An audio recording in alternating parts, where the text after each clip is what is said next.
इसी सफ़र की एक अजीम निशानी मशहदुन नुक्ता है, वो मुकाम जहां इमाम हुसैन अलैहिस्सलाम का सर मुबारक एक पत्थर पर रखा गया और आपके सर मुबारक से खून का एक कतरा टपक कर उस पत्थर पर गिर गया।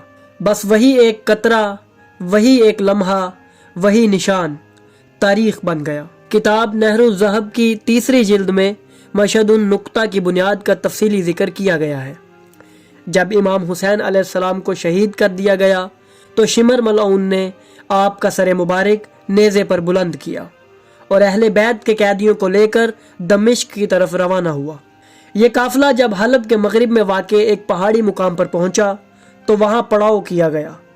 शिमर ने इमाम हुसैन अलैहिस्सलाम का सर एक पत्थर पर रख दिया और इसी लम्हे आपके सर अक़दस से खून का एक कतरा मुबारक टपक कर उस पत्थर पर गिरा। ये महज खून का कतरा न था,